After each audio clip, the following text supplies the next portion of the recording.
welcome to Werks. Today is another episode of my 52 cards in 52 weeks challenge. Last week I drew this 7 of clubs, which says Kreg Jig base, so that's what I'm going to be making today. So I've been storing my Kreg Jig in the original box that it came in underneath my toolbox, and it's always been a pain to get it out. When I set it up, I usually screw it to my workbench, and then I've made these little spacers that I can screw out as wings. And I would like to not have to do that anymore. I do a lot of cabinet jobs and that kind of thing, so it would be much easier to just have a unit that I can take out and get right to work. So I'll start by cutting out some plywood. And then I'll take out my panel sled and square up the edges before cutting everything to final length. The nice thing about this panel jig, I can measure right up to the edge and then cut at that length, and I'll have my cut perfectly at the measurement that I want. Then I can start ripping out some spacers. I'm going to be making this kind of like a torsion box so I can fit some drawers and stuff in it. The Kreg Jig itself is exactly 1 inch tall, so I need to cut my spacers with 1 inch difference, so I cut them at 2.5 inches and 1.5 inches, and that will allow the Kreg Jig to be flush with the top when I put everything together. To cut all the parts to length, I will use my panel sled again, and I will just mark a line right on the fence. This is actually really accurate if you just go right up to the line and make your cut. To allow for the back, I'll just use an offcut from a piece of plywood and offset my cuts by that much.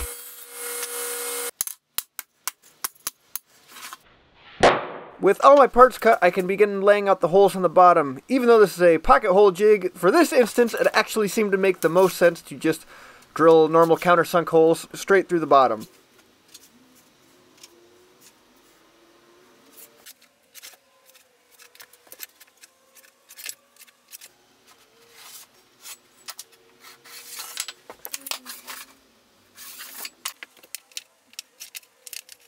With all my holes laid out, I can begin to attach the pieces. I'm just using some glue and screws here. I used a square to keep anything from moving as I screwed it in place. I always like pre-drilling, but it's especially important when going into the side grain of plywood. Alright, I don't know why I did that first one upside down. That's kind of silly. After I attached that first piece, it seemed pretty clear that it would be easier to clamp it before flipping it over, and then I could flip it over and drill the parts rather than try to hold it from the bottom and do the same. At this point, I just had to clamp and glue and screw everything in place. It made it nice and easy having all the holes laid out beforehand.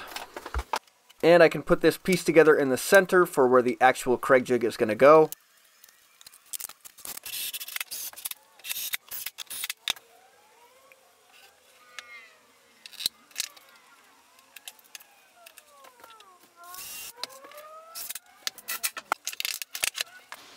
With all the pieces attached to the bottom, I can attach the 2 top wings, which sit flush with the actual Kreg Jig.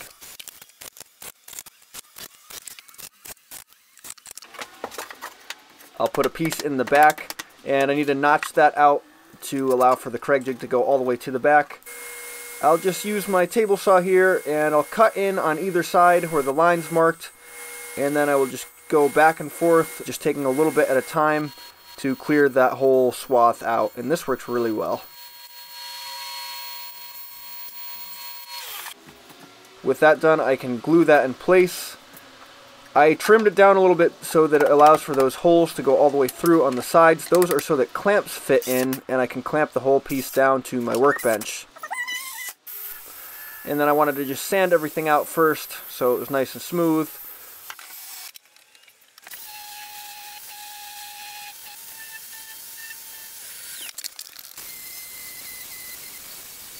With everything sanded, I can put the actual Kreg Jig in its place.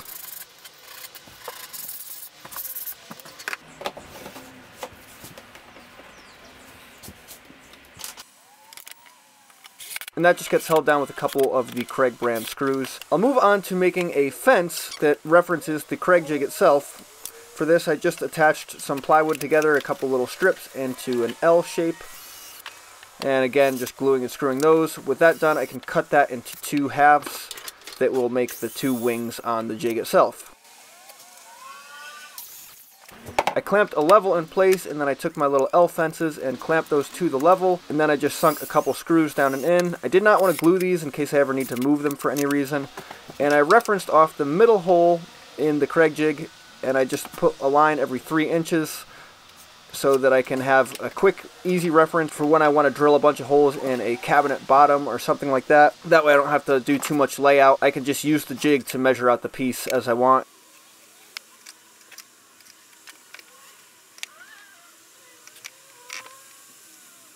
And I'll just put some numbers on these with my horrible handwriting.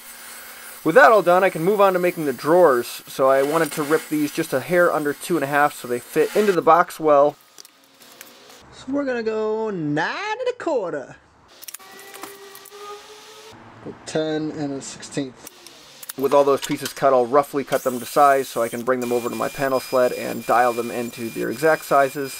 I actually ended up cutting all of the fronts and backs to the wrong size, so I had to remake those quick, but that was okay because I kind of liked the ones that didn't have stain on them. As usual, I just reuse a lot of plywood from old jobs, and that was from a coffee shop that I built out pretty recently. For the bottoms, I'm just using this 1/8 inch hardboard. I always like to have a thicker bottom, but for these little drawers to just hold some screws and drill bits and stuff, I figured this would be fine, and it won't take up too much space either. So I can just run those through with a flat tooth grind. Single pass is all that takes.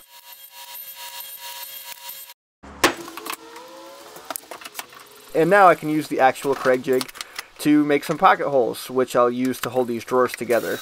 This does not make for the prettiest drawers. You will see the pocket holes on the sides, but for a little project like this, it does not bother me. This is just a shop jig, and it's not going on the wall where I'm going to look at it all the time, so I don't even mind seeing the plywood edges on this like I do in some of my other projects. I can use a 1, 2, 3 block to clamp the corners to keep them from moving. Sometimes pocket holes will have a tendency to move, so typically I like to use a dado, even if it's really shallow, only like an 1/8 inch. I'll like to do that to keep everything together when I screw it. Now I'll just make some quick little handles. I'll just tilt the saw blade over to about 15 degrees, knock the edge off some square stock, and glue those onto my drawers. I just use some CA glue here. I think that'd be more than enough. If they ever fall off, I can always put a screw or two in there.